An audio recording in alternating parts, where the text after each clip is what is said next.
All right, how's it going, Chris? Glad to be here. Take your time. Yeah. All right. Flamboyant entertainment. This one right here goes out to the homie with the dream. Nah, I mean. Yeah, anyway, I'm happy to be flamboyant. I'm happy to be entertaining you here today. Oh man, thanks for coming on. welcome. Welcome to our viewers / listeners / subscribers / people who hate follow us, whatever, you know. I'm assuming most people just, if they'll click on it, listen to it for a little while, they hear a lot of meandering from two clearly cross-faded men. They cut the channel. Then your friends and maybe a few other people they foisted it upon listen to a full episode. They'd be like, get the fuck out of here. I'm not listening to the rest of this shit. The web camera is interesting because I want to refocus on it. But it feels, I'm not used to a camera being pointed at me. I'm fine with it, but I don't know whether to look at you or at that. Well, I'm only staring at it to check my fucking levels and shit, but I seem to be going good. You seem to be going good. There's no need to look at that shit. Yeah. I just hope my fucking computer doesn't go to sleep. Good point. Big thing is that I feel like we have a better conversation where I'm looking at you and I'm seeing you eye to eye. Yeah, no, for sure. This is why, I got a bunch of treats for us. Right. It's mostly just booze and weed and exactly. And also, objects. I keep claiming that I'm concerned about like the audio levels, but instead I'm squeaking around on this stool you have me on. No, as we're both hunched over in your bachelor's pad. No, you're good. Go ahead. No, I was just thinking. This is the first time I'm doing something like this for Terrorisk, but I don't know if you've ever seen like the other podcast, the Unga Bunga shit. I was pretty much exactly this with the video footage and whatnot. It's a good time. It'd be nice if you had a second camera and you inter-edit it throughout the show. I could do that. The thing I mean, the thing is, like, all right, so we're going to get into a little bit of the tech stuff here. If I were to use my, like, camera or, like, my phone camera or my GoPro for, like, cuts of, like, side footage or whatever, that's just, the problem is, like, those devices, like, overheat. Yeah. So they either like stop recording after a while or they cut up the segments into like fucking 10-minute blocks and it's just mad annoying. Yeah, it makes sense. I have to get a dedicated camera, either that or use a webcam like we're doing now. Well, it's working well then, I'd say. Yeah. So Dan, man, it's been a while since I actually hung out with you. I mean, I think the last time I hung out with you, we recorded a ghost episode that I needed as a failsafe in case Kane, my normal regular co-host, just completely fell through and just was out of commission. But, luckily that didn't happen, so we got to move forward with our regular content. But this is definitely going up. This is definitely going to be a regular episode. I think the world deserves to hear some of the bullshit we talk about. I mean, earlier, what were we fucking going on about? It was like NPR or something? Yeah, NPR talking about its target audience of middle-aged libs and how it's become so woke. I'm assuming part of that is due to the number of young, like millennials now working at NPR. There's a lot more segments about the first X of X in some obscure field than ever before. And I guess it is kind of fucked up that like I literally only listen to it for like its comedic value. Well, I guess subjective to me, it's funny as fuck. Like I mean, normally like a lot of people I grew up with would say like, oh, a lot of things on NPR suck, but wait, don't tell me, or that Car Bros show. Oh my God, you know about Wait, Don't Tell Me. I hate that shit. It's Canadian people trying to be funny. They just can't do it. Are they all Canadians? Yeah, really? Yeah. Are there any Midwestern Americans? I'm sure they guest all the time. Like, I mean, the Lake Wobegon guy. Do you recall his name? No. Garrison Keillor, I think. Yes, that's it. Like, I don't know, it's a long-running NPR segment. I'm forgetting its name. To me, that shit kind of gives me the same vibes as, like, Drew Carey shit. Elaborate. I don't know. The Drew Carey stuff specifically, it's comics comedy, right? It's something like if you're professionally in the biz of making people laugh, you watch stuff like Whose Line Is It Anyway? Because you're like, oh, shit. Like, that is real as fuck, for people who, like, actually practice that kind of craft. But like the way they go about it, it's clearly like, yeah, we know we have like, canned laughters and whatever. And, we do bits. That's what they do. They do bits and riffs because they're all comedians on like, stuff like Whose Line Is It Anyway? Oh, sorry, I keep knocking the that. I was referencing Garrison Keillor. Yeah, A Prairie Home Companion. That was the show I was thinking about, actually. On NPR? That and also, wait, I apologize. Riveting footage, I know, me looking at my phone. No, what else was I thinking on? Hold on. No, never mind. Lake Wobegon Days is a Garrison Keillor show. Wait, so who is Garrison Keillor? He's the guy with that, like, Weasley voice, the Weasley talk show voice. You know exactly who I'm talking about. Yes, it is. The archetypal He's NPR. old. Yes, he is. Very old. Yeah. His radio show was from 74 to, like, 2016. It's a bunch of jokes about things that remind me of growing up in Maine because all the people who moved there were very into that kind of thing. So I'm very... Yeah, because they can't joke about fun stuff like butt sex or fucking drugs. But put yourself back in like the 1990s or whatever of respectable middle-aged liberals. I don't know if you had any experience with them in real life since you were living in various... Well, here's what I remember about 90s comedy. What I remember distinctly is that back then, nobody gave a shit. Nobody gave a fuck. Everybody was like... I mean, 90s comedy was pretty much just like... yo, that lady speaks in a Chinese accent. That's it. Like, that's the whole bit. The height of comedy is what you're saying. I mean, the thing was... No, the height of comedy is when a man is speaking in a Chinese voice. But the thing is, like... I mean, yeah, I thought a lot of it was great. Like, I loved a lot of it. Like, mad TV shit, right? But, you know, like, I've heard a couple of people say this. How, like, back then... A lot of the comedy was largely like ungoverned, right? A lot of it was like a free for all, like a Wild West. You could just say whatever you wanted. And it was like the right sweet mark between the social tearing down of cultural norms of like the 60s, 70s Cultural Revolution. It was a end of history quality where there wasn't anything else to talk about or do.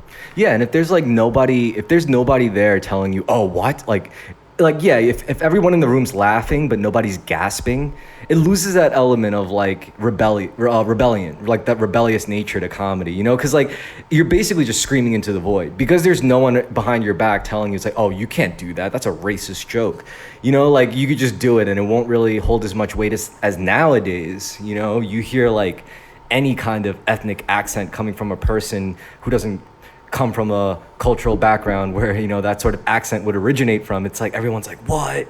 He's doing brown face. Well, did you see how Bradley Cooper's starring in a movie about Leonard Bernstein?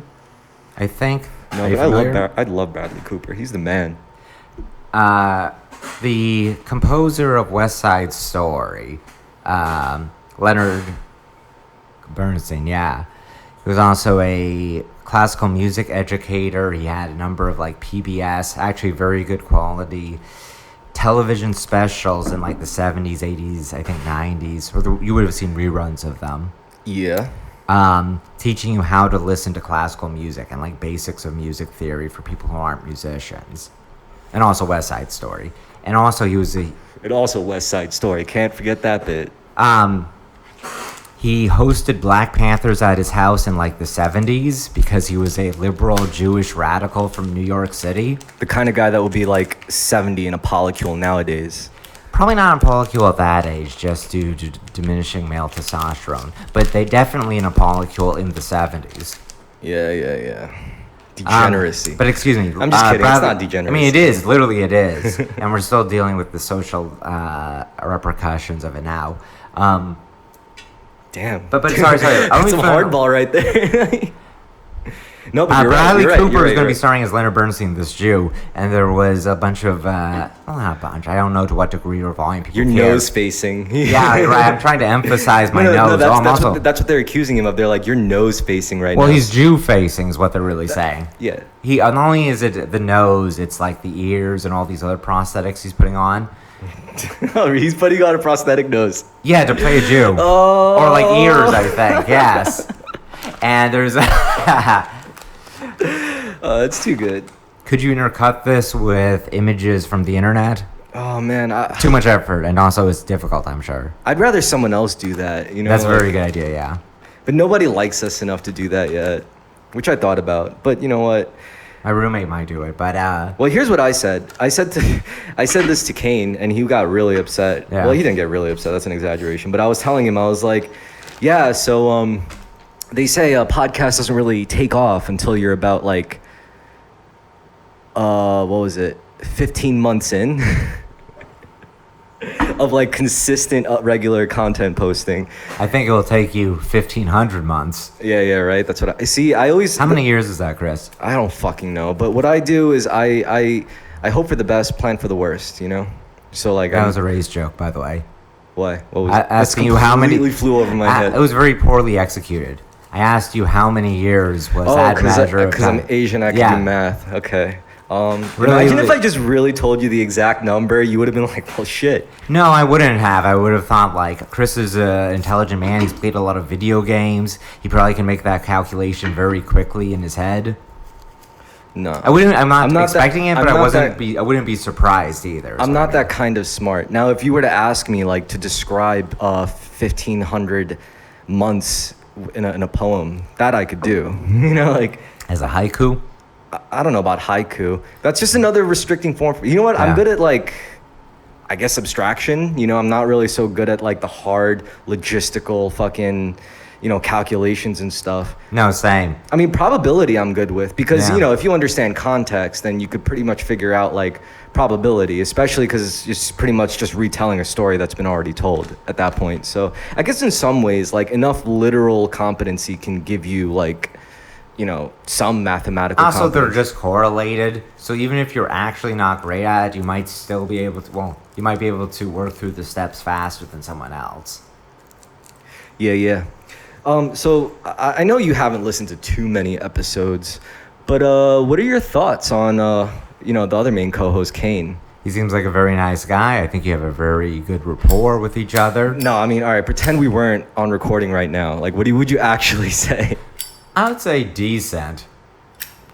I think there can be too many not lulls, too many rambling moments. Maybe partial editing could help.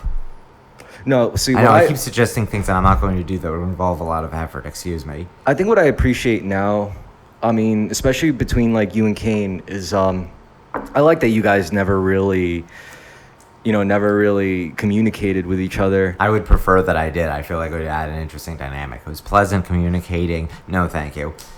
Pleasant communicating with Jay. Thank you. Previously, even though it was a very comical, haphazard method, which I appreciate. You got to complete the Terrorisk, the tripod. Yeah. So you could say you've been on an episode with every single member.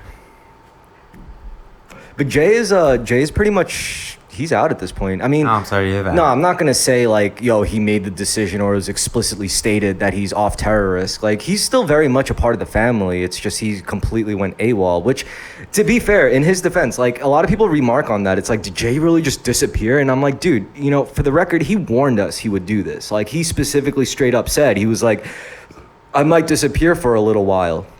And in my mind, I didn't assume that would be for any specific set of time. Like, I always kind of knew it would be an ambiguous thing. It's probably also work-related. Or work, family, life. Yeah. Yo, I you know, that's just, you know, being human. So it's like, I completely understand. His job is one where he's in a precarious position, no? No, I think he stopped being a teacher. Oh, he doesn't do that anymore. But you know what? I do, the way, like, my main prerogative with that sort of thing is, like, even if, say, like, he left or if Kane left, you know what? I think my main, like, directive at that point would just to keep the brand alive. So if they ever just did decide to come back, there'll always be a home to come back to for them, you know? Where they could just get their thoughts out like this, shoot the shit. And, damn, you know? And I also wanted to talk to you about it, man. I really do enjoy doing this with you a lot. I think I enjoy doing it with you too. Yeah, we have some funny ass convos. It's just, I feel bad when you bring Rich along, because it's like Rich just, you know, he's just kind of like left out there to sit, but it's like, you know, 2's a crowd, 3's a party. Yeah. Oh, it's fine, man. I'm good. Oh shit, I don't know. I'm sorry. It's a force of habit. That's why I keep. I know. It's fine.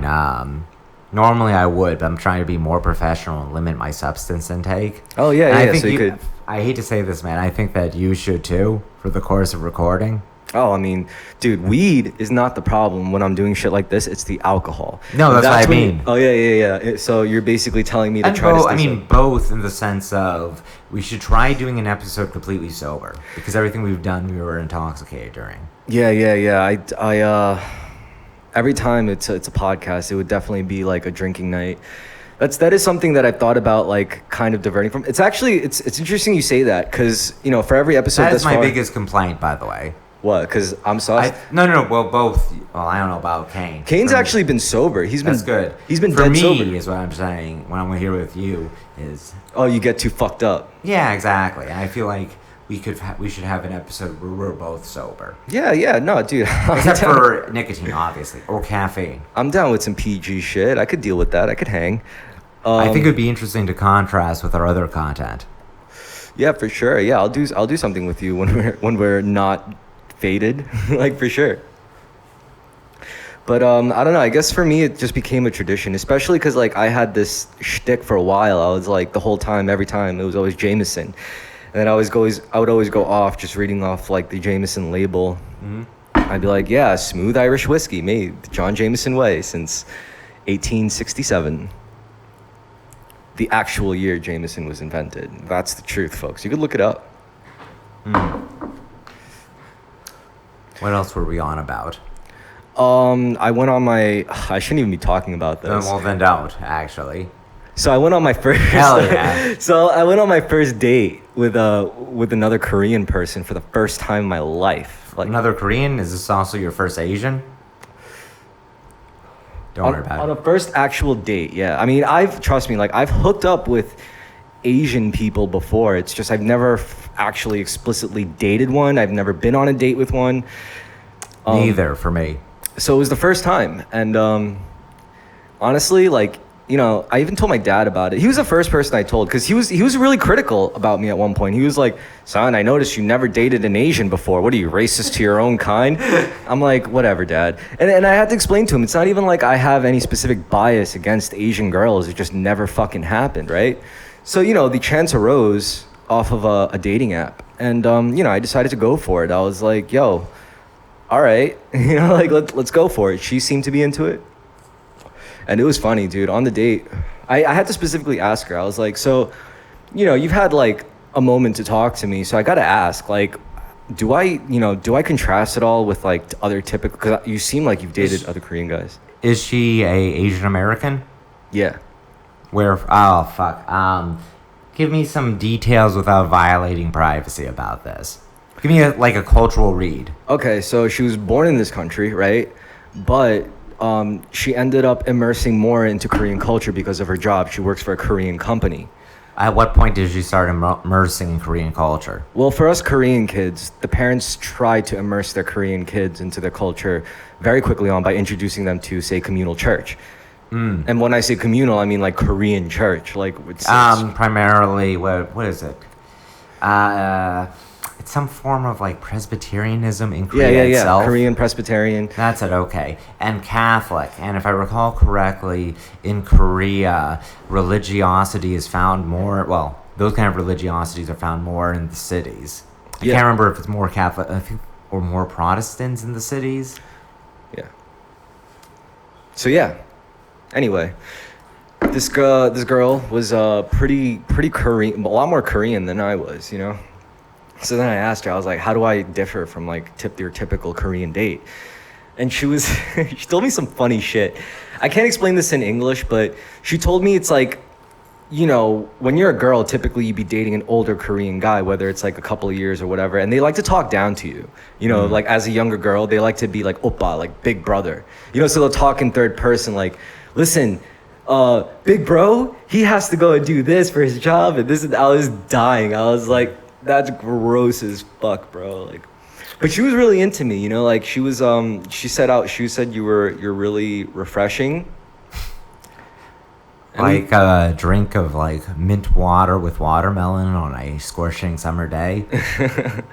Yeah, or like watermelon soaked in soju or something. I don't fucking know. But basically, you know, clearly I knew, like I suspected that I was a little different than those guys. Did you talk entirely in Korean? Or no, a mix not at of all. No, I Korean-English? No, I spoke mostly in English.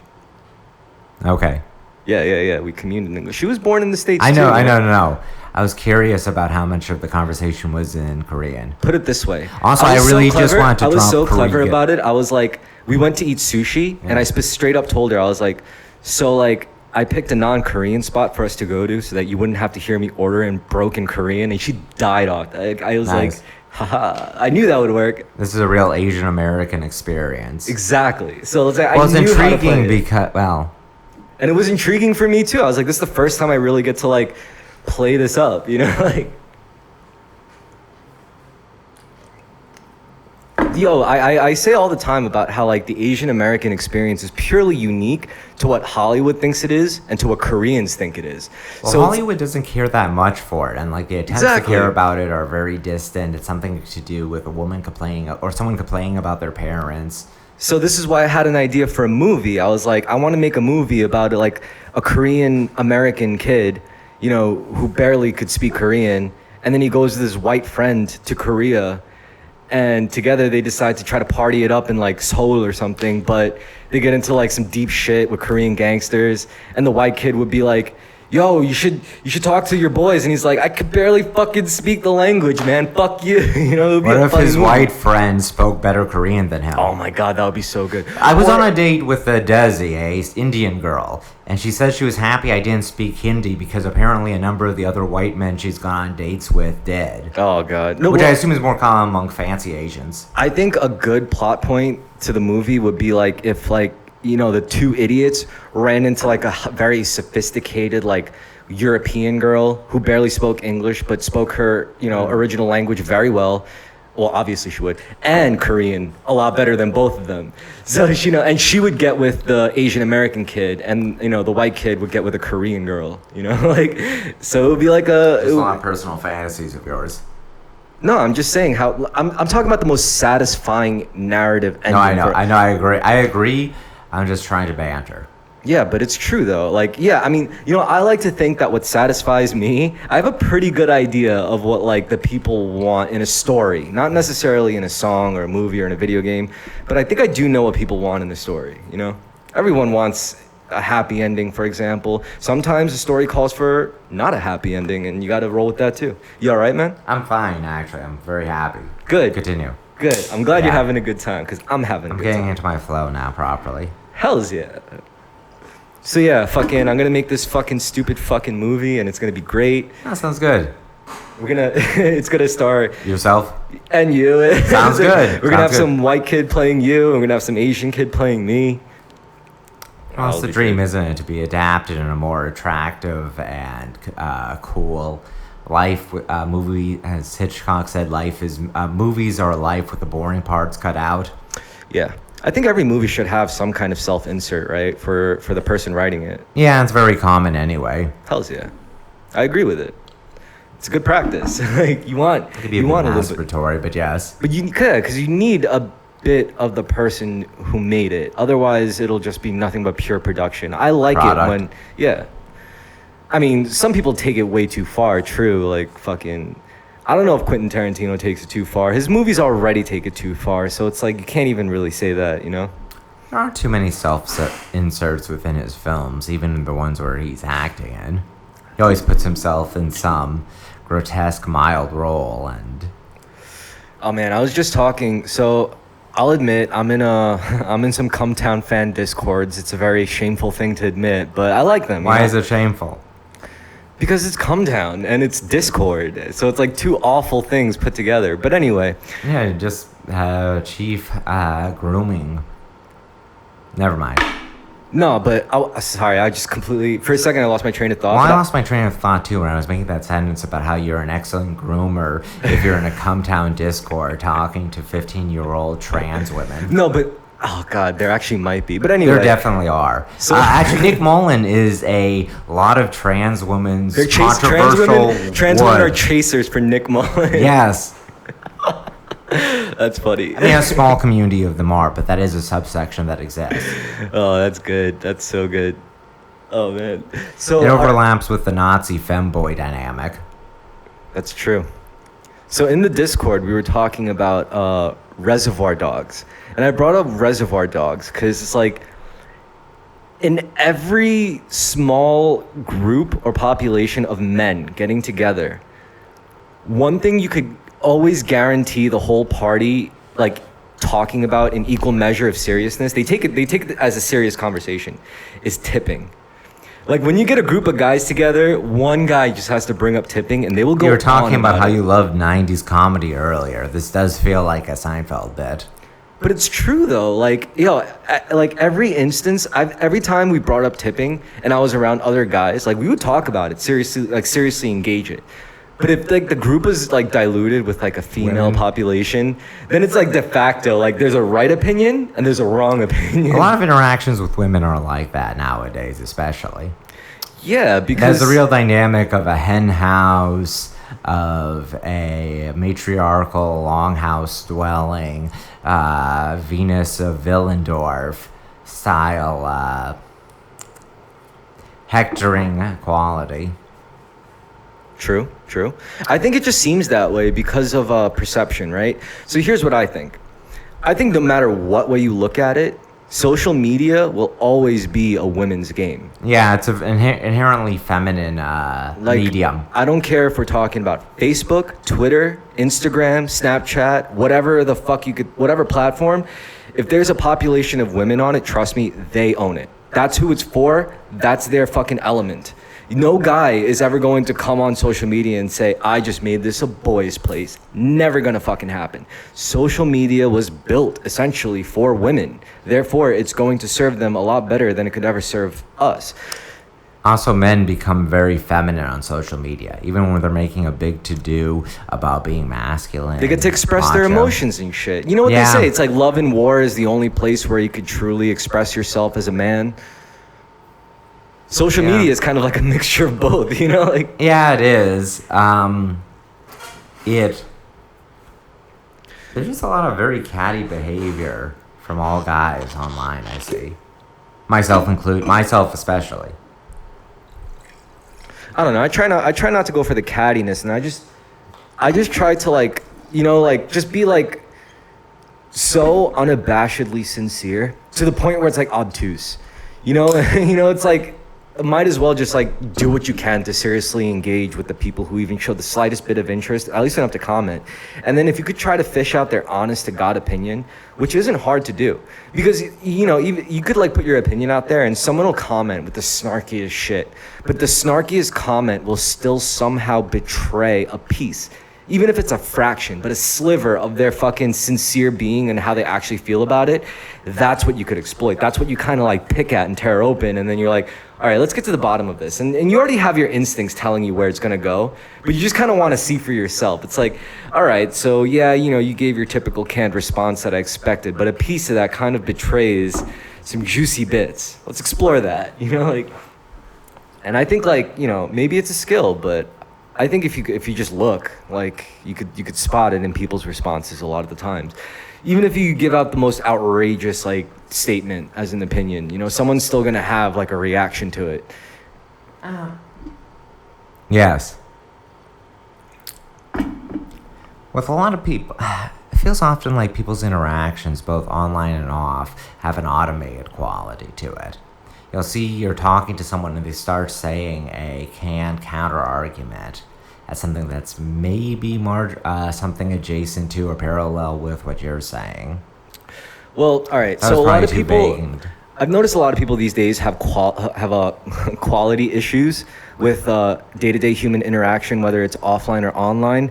I think they're just looking at it the wrong way. See, I've always viewed, this might sound objective and a little psychotic of me, but I've always viewed every human interaction, whether it's good or bad, right? That sounds very subjective. Continue. So, like, I think, like, you know, every human interaction, there's a juicy bit to it. There's a prize at the end of every interaction, right? There is something to be gained, whether it's for one person, the other person, or both people. But there is a prize to it. There is something. So, but you can't get to it right away. You can't just say hi, and then get to that juicy bit. You have to like go through a combination. You know, you have to say the right combination of words, like dialogue choices in an RPG, for example.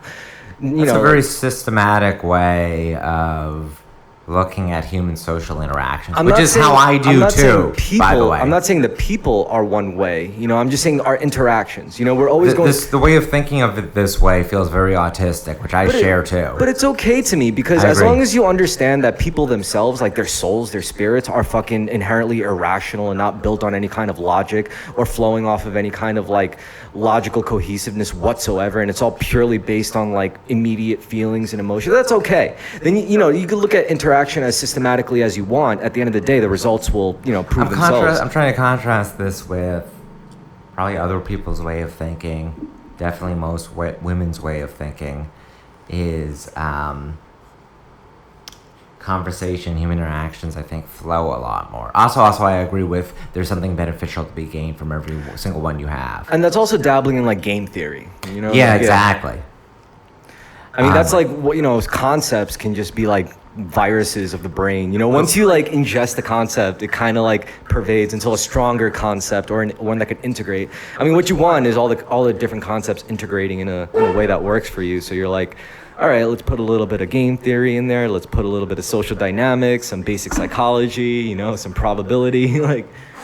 And then you just kind of try to make good decisions. Yeah, that's how I interact with social interactions as well. But I don't think it's the way everyone does. I think it's a maturity thing.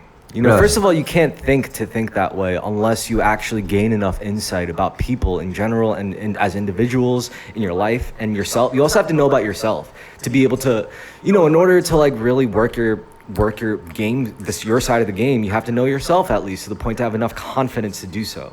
You got to be willing to fucking put skin in the game, otherwise you're gonna get nowhere. Like.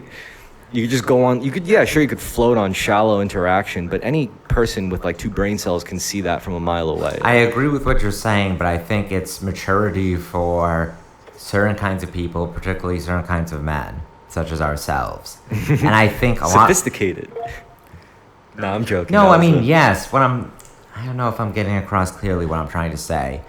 I think, how much do you think about the process of walking when you're doing it?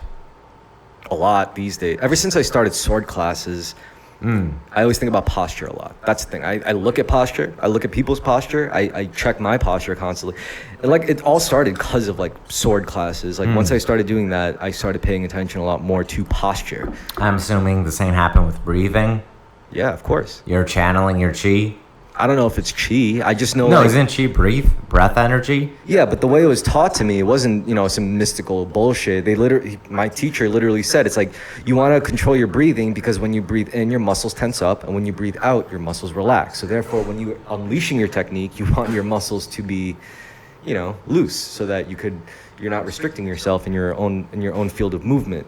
So it's like, yeah, I think about that a lot. And I realize those principles apply to everything you do in life. It's not so much as being efficient for the sake of like, a robotic quality. It's just efficiency for the sake of... I wasn't suggesting that. No, I mean like efficiency for the sake of preserving your life force, your chi. Ultimately, that's where the chi comes in, is because you're doing all of this, correctly. Ultimately, not just to preserve, your physical well-being, but ultimately your energy, your spiritual well-being, whatever gets you up during the day, How do you think other people process social interactions? I think there's a big gender element here, and also... Well, here's the deal. I think most people, the way I see it, most people are like, on a day-to-day basis, are asleep, right? And I don't mean to say this in a condescending way, though I could see how it's like, really sounds like that. But I noticed how I didn't say all people. I said most people. Most people seem to be asleep. Because when I come across most people, it's usually, whether it's the guy at the deli, whether it's the delivery guy, whether it's my coworkers, whether it's, the person I pass by when I lock up my bike every day. Like, people like that, just consistent faces. And I do talk to them, and I realize the things that I'm saying are things that like would never incite any kind of personal reaction or any kind of like reflexive thing, saying like nothing to challenge their surface shit whatsoever. And then there's people that you come across where it's like they either do it to me first or it just happens mutually, like automatically. That's how I know it's like, all right, most people don't do that. But then every once in a while, there's a person who will just like kind of just reflexively do that, you know, whether you're both commenting on something that like you observe. So yeah, it seems to be like most people are cognitively dormant in a sense where they're just like on autopilot. They're not really thinking about anything usually throughout the day. It's either because of, you know, stress built up over a long lifetime, or it's just because they just dulled their senses through drugs and like apathy, or it's because they never really learned, you know. It's like there's Maybe a bunch it's a of lower reasons. IQ. Yeah.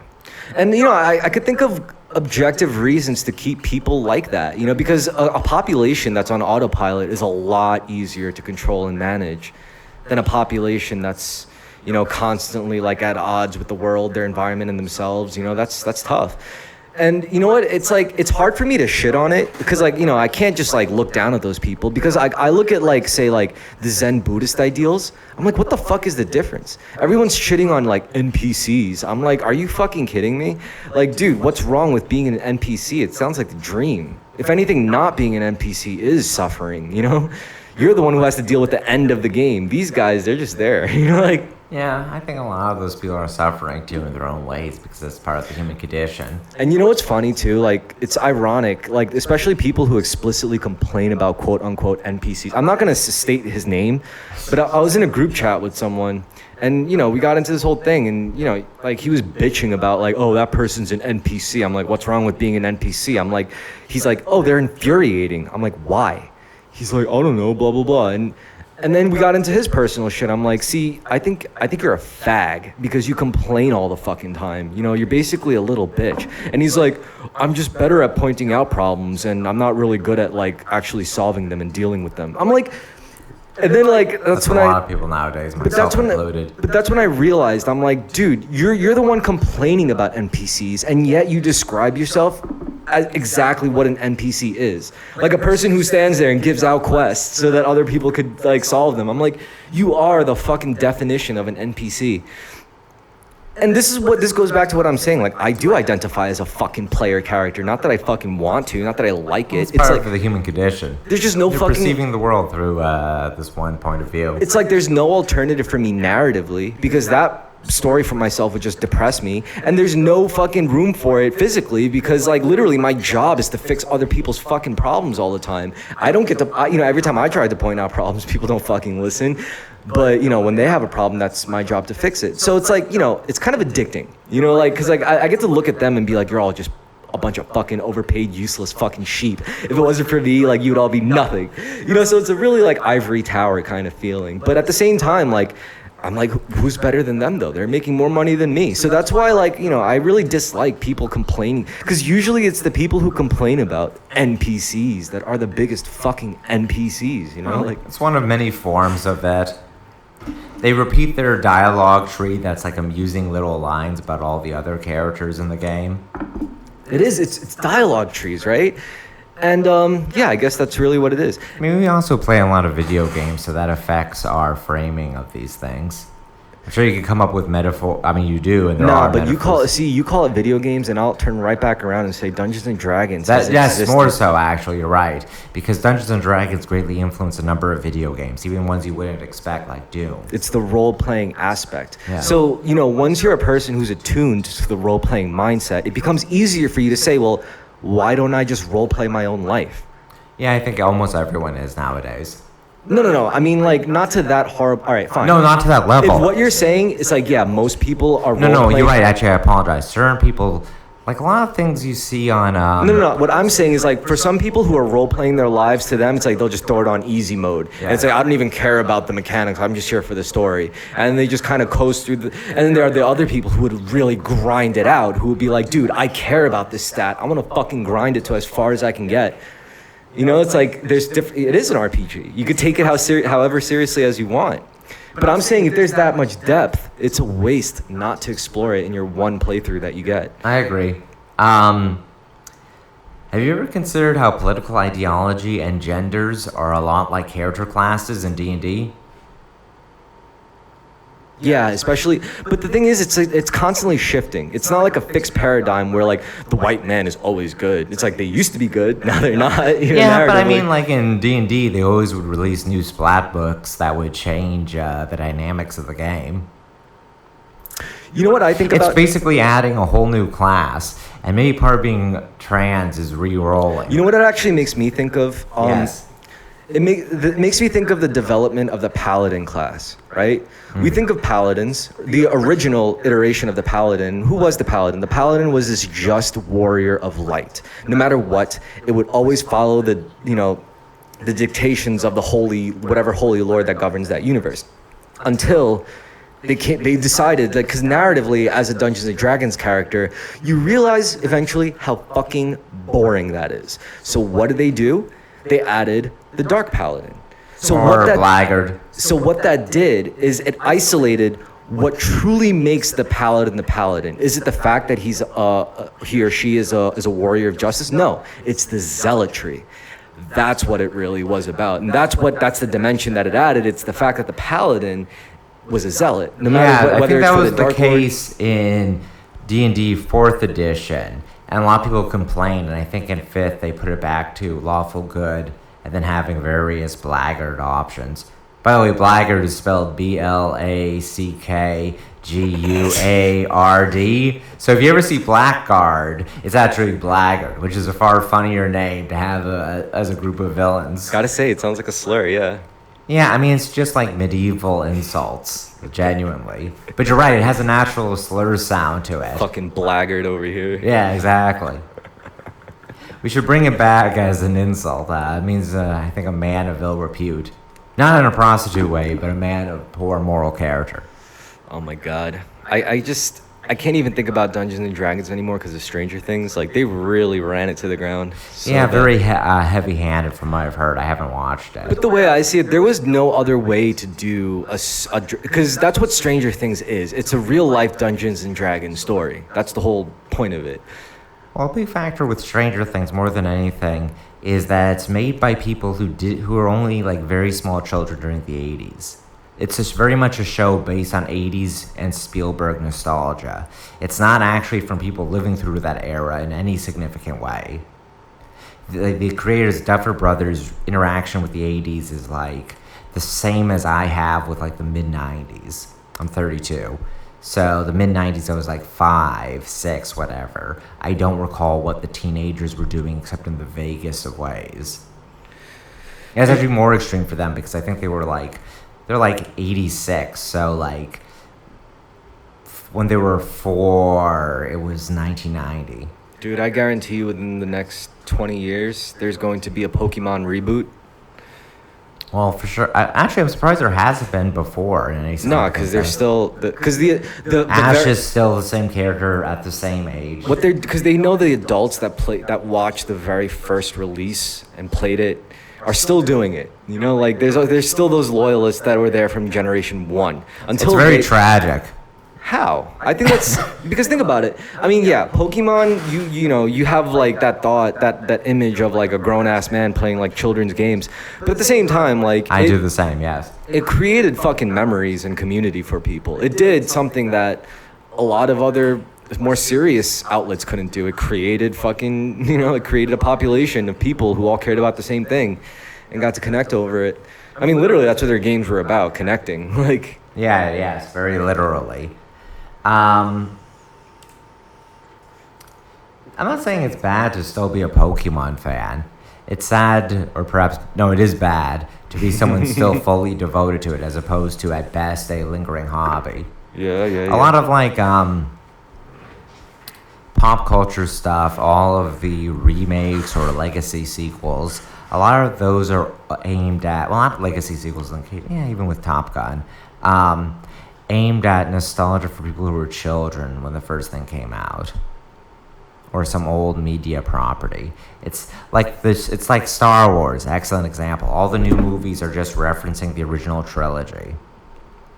That's very much, well, they're offending a lot of long-term fans, but it's also just playing on nostalgic memories. I hate talking about Star Wars. I do too. Sorry, I was using it as an example of a big media property that just keeps recycling itself. Because I'm a fan of the extended universe. Yeah, there you go. I know. makes So sense. it's like every time it comes up, it's always to talk about how shitty and I'm like, no, that's not even why they suck. I don't even hate them because of this new bullshit fucking trilogy. I hate them because they committed a sin far worse than anything. Wouldn't it have been far better if they had just adapted extended universe They books? had everything they could Same thing happens ever with Marvel need. movies. MCU films touch upon briefly some comic book storyline, but they make it much more boring. They didn't have to change anything. They could have just left shit out. That's all they had to do is just leave shit out. Well, they're going for a mainstream audience and simultaneously going to various normies or people who maybe only never saw the original. I don't even know. It was just a lot of bad decisions. I think it's the people who moved in just could not give a fuck enough. Yeah. Because who could be? It's who is so much. It's basically a religion's worth of shit. So, like, you know, for Disney to come in and be like, yeah, I'm going to stay true to the fans and go through literally, like, decades and decades and decades worth of, like, well, they're literature. not staying true to the hardcore fans like yourself or anyone who grew up. A lot of guys I know grew up reading, like, extended universe things or even just playing the games like KOTOR. Yeah, and you're KOTOR very itself. frustrated that those things were adapted. That would have been a better artistic choice. Probably would have done just as well financially. If not better. Due to various management reasons, the lack of a... I don't know, it's just like a very poorly but predictably handled. Yeah, so it just rustles my jimmies every time. And it's like, you know, and if, you know, it's like now it's like, well, you know, if I do express my real thoughts, then I'm just going to be another Star Wars fan. And it's like, oh, fuck you, dude. Like, Yeah, I mean, you have a valid complaint to get back to what you said earlier about a kernel of real social value. I mean, I don't think adapting extended universe stuff would have alienated people because they would have gone to it as a big blockbuster anyway. Maybe it would have in other countries. I don't know if this was based on a commercial decision regarding China and India or whatever. I mean, I know what they're doing now. They're clearly cherry picking. They're Yeah. taking like stuff that they like from the extended universe and turning it into like those Disney Plus shows, you know? Which Probably is in the actually a pretty shittiest form, I'm assuming. I mean, I heard they were fantastic. I never watched them. But, you know, it's like pretty gimmicky. Like The Mandalorian rips off of fucking Lone Wolf and Cub very heavily. Yeah, exactly. But all of Star Wars always ripped off of samurai shit. That's why it's so easy for it to integrate. Even their clothes look like fucking, you know, like the sash style kimono, whatever. Yeah. What would you have preferred instead of the prequels? How would you have continued? I love the prequels. Okay. I like them. I know people give it a lot of flack, but I I'm thought they sure, were pretty especially good. in comparison to the new quills. I mean, yeah, that too. But as a kid, like, you know, I just grew up watching like episode 4, 5, and 6, and I was like, okay, this is cool. This is cool. I could get into this. Very romantic. What of the extended universe would you have adapted instead of Star Wars 7? What was that? The Force Awakens. What instead of that? Which is Honestly, just a when it rehash comes of the original trilogy. When it comes to movies, I agree with not touching. Like, if you don't have to, don't fuck with the extended universe. You know, like, I think they if they just kept the extended universe intact, but the thing is, they should have just kept the continuation, you know, the continuity of the movie. Because there was so much shit happening constantly. What would you have had for Star Wars 7 instead of The Force Awakens? Which was, as I said, just a remake, effectively, of A New Hope. What would you do instead? It would have been the same shit, except what would have really it would have been like Han and Leia actually had twins, you know, instead of one brooding fucking idiot son. Luke would have romanticized with a fucking dark side bitch, and she's like, you know, half dark side, and you know she has to get turned, and she's basically an anti-hero character.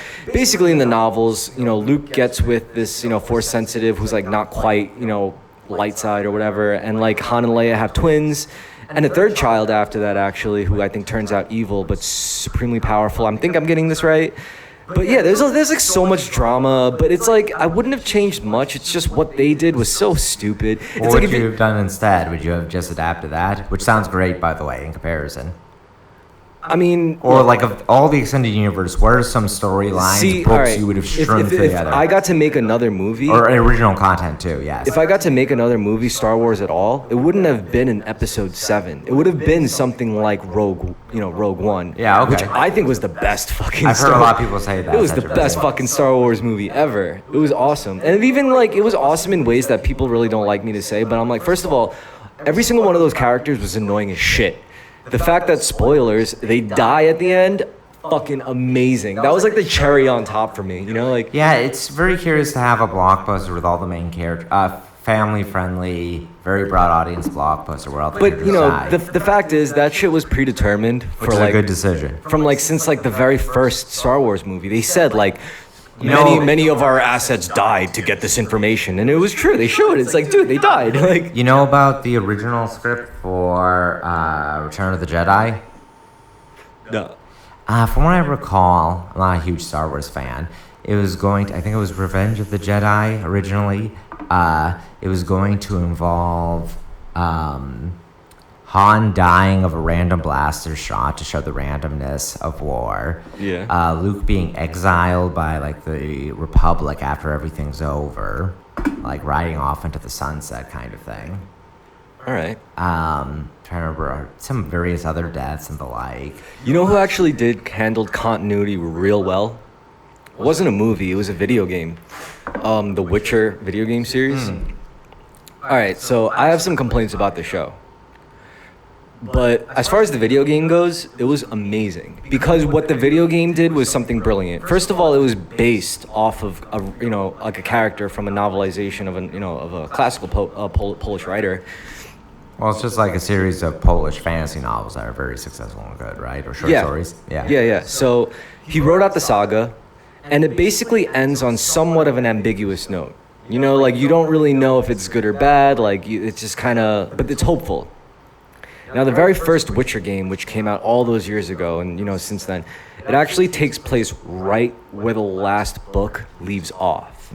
So no matter what the game did, it wouldn't fuck with any of the original continuity, and they could add so many references, as many as they want, and on top of that, they could expand the universe. Now, what the show does, it depicts the novelization. It's basically like a show depiction of what the events of the novel. And, it's like, I think what the game did, that was like a hat trick. That was something no one ever really did that correctly, Yes. I've heard that often about it. So, yeah, I mean, I think if more... Did you read Dune? I didn't read it. Have you seen the new one? Yeah. I had a feeling the new one was good, but... I think it was the guy who did the cinematography. It was the same guy who did Blade Runner, right? Same director as Blade Runner 2049. I forget who the cinematographer is. Same one, though. It's Denis Villeneuve. Yeah. The thing about Dune, I thought Dune was pretty good. Yeah, I did too, but like at the same time, I was very like... It didn't hit me emotionally. The whole time, I was just thinking about Blade Runner the whole time. And that really tells me, like, Dune just reminded me of how good Blade Runner was, pretty much. Yeah, I could see that. I was very unhappy with the color palette because the books themselves describe a more flamboyant world in a number of ways. So you like the 80s movie better? That actually didn't have as much color as the books did either. And the 80s movie actually lost a lot by dropping the kung fu and sword fighting. That is, like, when you read the book, which is from, like, the early 60s, you're surprised by how much... fisticuffs and sword fights there are. I read some of the books like describing and explaining the sword fighting, and I don't think any movie could ever get that right. Like I watched think it did pretty good. I think they tried, but it would have been better to have like some Indonesian choreographer there. Because there's really it's what they're describing is like crazy. It's like basically. You have to like swing as fast as you can and stop and then go slow. Like that's ridiculous, and you can't really depict that. Oh, I don't care about it not being perfectly. No, I think it did an okay job. It did an okay job. The shields actually provided a very video game-like showing of, without having to explain much, you could intuit or understand visually what was going on with it. You didn't have to understand the mechanics of the Holtzman effect. What I do like is how it renders guns obsolete in the narrative. You know, that makes it more interesting. Yeah. And it's done realistically. Also, Like, yes, it's very much based on like late medieval Venetian merchant noble families, Romeo and Juliet style fencing that was happening in the streets of Venice and various other Italian cities. Well, it's also I like it because if you think about like real, especially with the like the advent of our space force, if you really think about like combat in space, guns aren't really that good of a choice to use in space. So effectively useful if you're talking about like mass drivers is usually what's described. No, I mean like personnel to personnel engagements in space. Personal engagements in space, guns will fire in space and the bullets will just go on forever in a straight line. No, the problem is they'll orbit. Well, yeah, but I mean you can have. No, you'll shoot yourself real quick, especially for like prolonged firefights. You'll have bullets like coming back, and it'll be like a bad situation. Orbiting, like what, in like a planet's gravitational sphere? Earth's gravitational sphere. I guess it depends on how far out into space we're talking. I mean, we're talking about spraying bullets with full automatic weapons in every trajectory, every direction imaginable, yeah, multiple. Dude, you never saw that movie where like space debris was like very quick. There is a lot of space debris, but I'm talking about orbiting back around. Yeah, it happens in a matter of like minutes because there's nothing stopping it, so it'll like come back in like minutes. All right, I'm thinking of outside Earth's gravitational pull.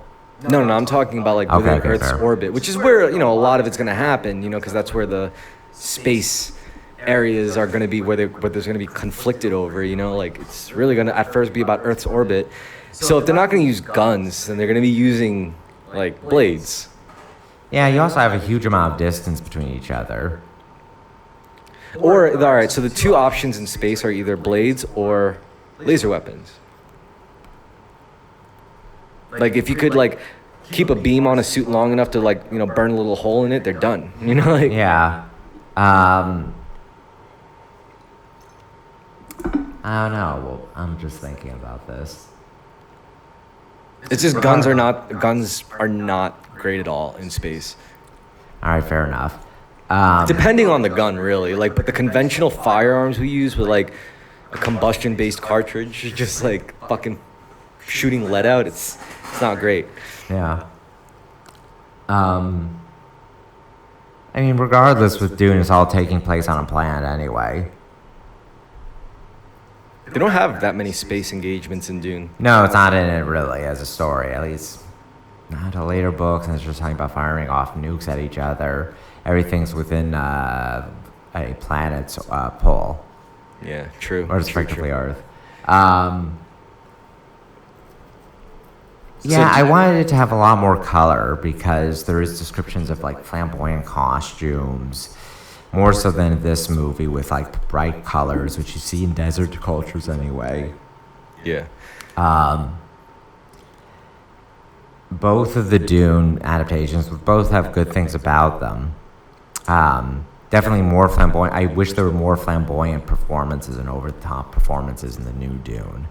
The book itself does have that, as does the Sci-Fi Channel television special production from like 2000. Well, that's the inherent problem with trying to depict like dense works of sci-fi literature. You can never get it 100% right because it's too much. But it's not even that. It's like the world of Dune, even simplified in a bunch of ways. You don't have to simplify the color palette.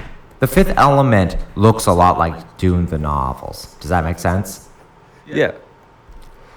And I want something more cyberpunk.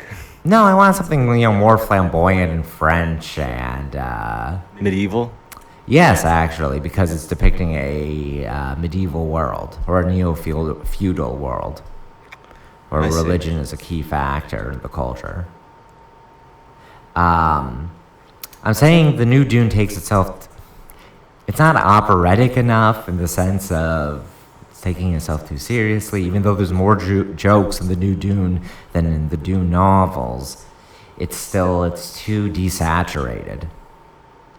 Let me put it this way: Sting's performance in David Lynch's Dune is what a lot more and the whoever plays Baron Harkonnen, both of them are giving performances that way more characters in Dune should be giving. All right. If that makes sense.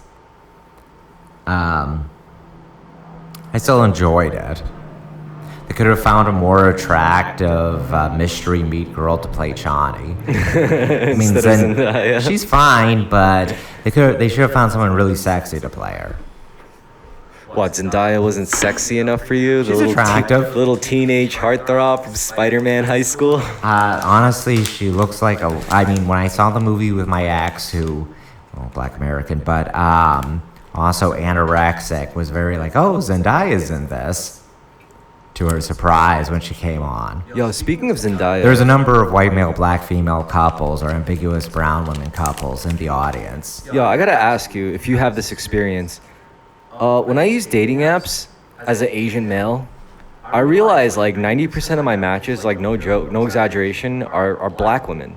I don't have any problems with them, you know, like not at all. It's just I don't even really message anyone. It's usually like after I match with them, it's like who messages me first, and then like I'll engage with them. So yeah, I'll match with like mostly black chicks. They'll never message me, but it's like all of them are interesting. That's a very interesting dynamic, I have to say. So you don't get that? Somewhat, but not that much. I mean, the ones I get, there are particular kinds that like me, but it's not a huge portion of it. For me, it's like 90%. I'm like, various kinds of Jewesses are like the most likely people. The various fat chicks are very tragic chicks in general. Yeah. But it's never like that in real life either. Yeah. Like it's only in the app. Maybe it's just how my profile portrays me, you know? I think part of it might be desperation of black women on dating apps. I don't know. You ever see those graphs from old OkCupid about what races respond to which? So black women have it the worst. Asian guys have it the second worst. And Asian women have the best. Yeah. When you think about it, the most privileged group of people in America are cis heterosexual Asian women. They make more money on average than white men, and they're the most desirable people on dating apps. Yeah, but I think that window's closing generationally. I think like a lot of the Asian American women now are just really fucking depressed. I think they are. It's because every demographic that spends like a generation or two here, like after the novelty wears off of the modern technological age, it all just goes downhill. Yeah, so Hispanics are probably the happiest people right now. Oh, they'll get theirs. Very quickly, in a generation or two. They'll get theirs soon enough. And then once everybody's in it, then we could have cyberpunk dystopia where I could get my guns and sword and walk around the streets. Well, we already have it. It's just that there are no guns or swords, but everything else is very cyberpunk. Hey, dude, New York City just allowed guns. Like, they just Didn't they immediately ban it in the city? No, they just tried to place all these heavy restrictions. Like, oh, you can't, but you can still fucking have it. Like, you just can't carry it around metro stations or schools or parks. You know, and you can't bring it into a place of business if the business owner explicitly does not say they allow firearms, blah, blah, blah. But at least they can fucking have it. Fair. At the same time, we're getting a less cool... Like, let me put it this way. Think of the advertisements in Cyberpunk. Like, you know, the giant hologram advertisements in both Blade Runners, the things in, like, Cyberpunk. It's all horny or gross or grossly horny. Yeah, but they at least have hot women, whereas we have fat, ambiguously ethnic and the like. You know what the problem is yet? It's because the one key factor of Cyberpunk that we're missing is, like, accessible prosthetic modification. No, maybe for weight loss. Weight loss, fucking surgery. Also, think about it this way, like, who do you think is going to have the most strenuous jobs even in a technologically advanced city? It's going to be the poor people. They're going to have to get body mods, you know, like whatever, just to do fucking heavier labor for cheaper pay, you know? Well, it depends on how much modifications require, cost of maintenance. I mean, if you look at Japan, aren't they selling those fucking those steel frame things? Yeah, no, I could see it. I don't know, I'm trying to say that we're already in a cyberpunk world, just a far lamer version of it. Nah, I don't think it's done yet. I think we're just getting there. I mean, we're still tied to plastic bricks in our hands. That has to go. Well, no, I think that's already a huge cyberpunk thing. I think phones are actually a huge... It's not, as I said, it's not the cool prosthetics, it's not the sword fights in the streets, but you are having this merger of man and machine. Yes. So it's like eventually the plastic bricks have to go. Maybe. I don't know. I think that already the more important steps have happened. No, I think the implants, the prosthetics is gonna be the last step, because people are gonna realize the human body is only so capable, especially with like mortality as like a. How many people live in real life, and how many people live online? What do you mean? I certainly do. How many people are living heavily mediated by technology lives right now? I mean, all to various degrees, older industrial and older tool using innovations, but spending a lot of time online, regardless of what you're doing, is affecting the way you think about the world. Oh, dude, the online factor, the internet factor, that's gonna come to a head real soon. I mean, because the thing about the internet, the reason why it's unsustainable, it's all because of this concept of intellectual property. We don't know, like we as a society still have not figured out how to treat data and how to seriously like treat it as an actual tangible resource and not just like some random flow that you just kind of. We have to, like, we as a society, because there's the powers that be know 100% how valuable data is. It's the common people that have no fucking clue the value of actual data, especially the data they're unwittingly giving to corporations. But it could even be brought down to smaller scales. Just like knowing intervals of the amount of people that pass through your building lobby alone is valuable data to someone somewhere, to you if you know how to use it right. You're now thinking like an algorithm. But that's the truth, though. Yeah. I mean, if you think about the most successful people in society today are the people who know how to manipulate systems. Yeah. That's really what it comes down to. It's not about ingenuity. It's about how you can channel creative energy from the source to the masses. Doesn't that seem very cyberpunk to you? Well, it's getting there. It's only getting more pronounced, Because the thing is, like, the common people haven't wised up. It's not common knowledge yet. Once it becomes common knowledge, then, Yeah. I think the way our world looks right now is very lame. It's very gay and retarded. Look I don't mind it. Okay, let me ask you this. You have a choice. You can either have like a sexy hologram girl, or you can have a black trans woman of color in lingerie. Like you're on the bus. It doesn't even have to be a hologram, just like a print poster ad.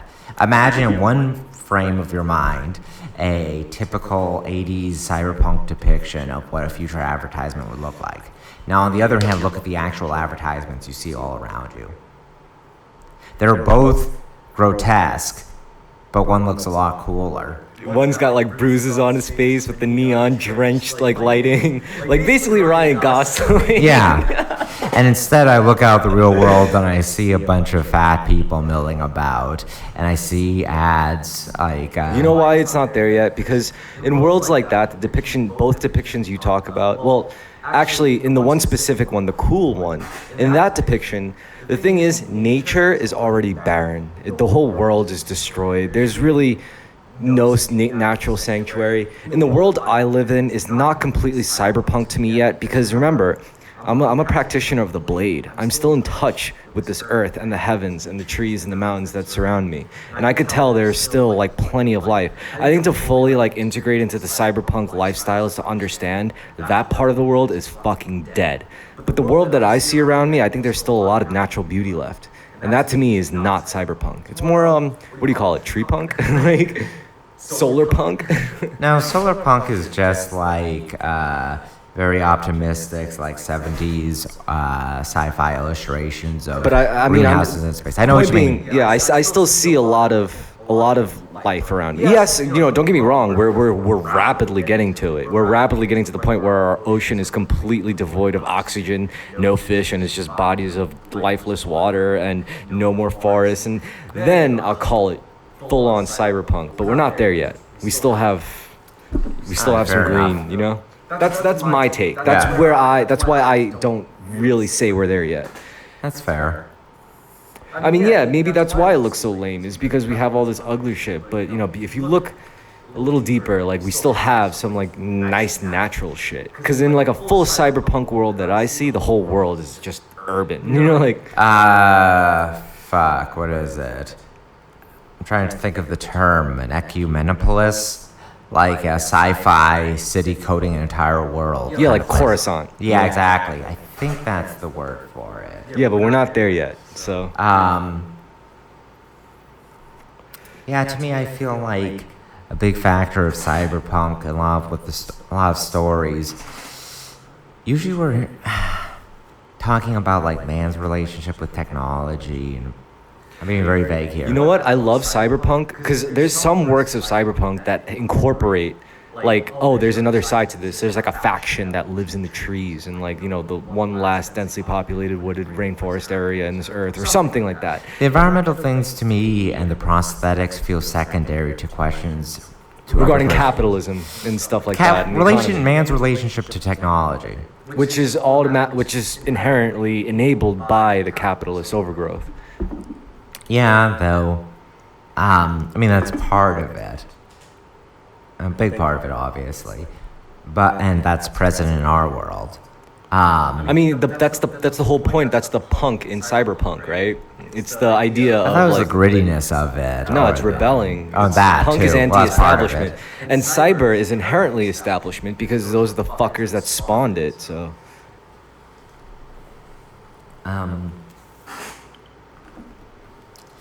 Yeah, the thing, what I mentioned about cell phones, I know this is very cliche, Black Mirror bullshit, and the internet in general, is that people think a lot with it. You're spending a lot of your time staring at a screen, you're interfacing with technology, you're not living the way people lived very recently. Like, you know, in the 90s, people were not going around staring at, you know, you had computers for work, but, yeah. And you were staring at television a bunch, but you were living in the world and you didn't have a phone where you could communicate with people, all your friends and everyone you know, your enemies and allies instantaneously. And people historically lived most like that for all of human history up until very recently. That big change of information technology, by which I mean both cell phones and the internet and like the media they spawn, works like video games, the like, that to me, that addiction to, connection to, dependence, and the way it's affecting your thinking and behavior is the cyberpunk thing of today's world that stands out strongest to me. And to me, that connects to a lot of the main themes of these works. I mean, to me, what really defined cyberpunk was was a part of the setting where it's always dystopian. I feel like we're in a dystopia. Yeah. So the nature of the dystopian setting was mostly to do with the fact that, you know, like you said, people were dependent on some form of technology, right? Whether it was the connection, the memes, or whether it was something else, you know, like the porn or whatever. Yeah. So, but at the head of it, the people that profited the most off of it was the corporations. Yeah. And, you know, and that to me is really what it comes down to. It's like the cyberpunk genre is about, like, it's usually supposed to be about, like, utilizing that the dregs of that technological waste. What are your favorite cyberpunk works? So far I really like, Blade Runner's up there. Same. I've been reading Snow Crash. I like it. I haven't read Snow Crash. It's a little stupid, but I like it. I mean, that's from like the 80s, right? I'm not even sure when it's from, but I'm just reading the book. It's something like that, yeah. And I just played through Cyberpunk 2077. Yeah, I was very disappointed in the game. It was alright. I mean, yeah, I feel like it would have done a lot better if it had been sci-fi Grand Theft Auto. Yeah, if they tried to lean more into that. I know the programming crunch and all the problems they had. They should have excluded cars in general. Like, parkouring around the city was funner than driving, and also that's where so many of the glitches happened. And they put too much effort into, like, dialogue in the story when it really wasn't necessary. Terrible dialogue, terrible story. The slang was terrible. You could have... I know, but the thing is, they're Polish. They should have hired some, like, black weebs or something to craft a lingo. I think they got a lot of shit wrong, but they also got a lot of shit right. I bet a bunch of it is also adapted straight from the pen and paper game, and maybe some of it's dated in that way. But also, like I said, they got a lot of shit right. Like basically, for example... The looter-shooter parts were terrible, too. Go on. The one thing that I will say they got right was, first of all, the inclusion of Keanu Reeves. Keanu Reeves is a staple of cyberpunk movie adaptations, right? Matrix, Johnny Mnemonic.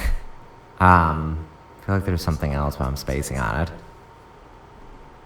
The Matrix being the strongest one. Also in the movie, he's depicted as what, a rocker boy, and you know he has that under his belt both in real life and in the movies. Would you have preferred the game entirely in third person? With a different gameplay, like imagine it less like the first person shooter it was and more, I don't know, put in your own thing, something that'd be more, maybe even a third person shooter. If it was more role playing, I would have wanted it in first person. If it was more like free open roam, kind of just based purely on aesthetics and like Melee would action. work better in third person too. Yeah, I would say that. I like that. I would appreciate it better. I mean, even in first person, of course I had to use a sword. You know, Yeah, exactly. Of course I had to use a sword. And I just you know. Have you played Deus Ex? Yeah. So that's what I'm saying. Like the only way I was able to appreciate Cyberpunk, because I know like there must have been players that wanted it to be more like Grand Theft Auto, and there are some players that wanted It's it. trying to be too many things at once. Exactly. So I knew I could enjoy it because I knew why it disappointed a lot of people. So the way I played it was a cheap, narrative, story-driven, one-shot fucking tabletop game. That's how I played this game. I was like, this is going to take me on one journey, one playthrough, and I'm going to make my choices. I'm going to take in the setting. I'm going to take in the story. I'm going to take in the characters at face value, all of them. And I did that. And to me, it was literally like watching The Fifth Element. That's how I was able to enjoy it. I was like, you know what? I kept my expectations real low, and then I was able to appreciate a lot of it. Especially my favorite moments were the fucking Johnny Silverhand parts. Those are my favorite because I'm like, you know what? These are hearkening back to my dearest memories of Cyberpunk, which was like movies and shit, you know, watching Blade Runner and shit. And he was just good at that, you know, like he played his role perfectly, in my opinion. Yeah, I agree. Let me think what else.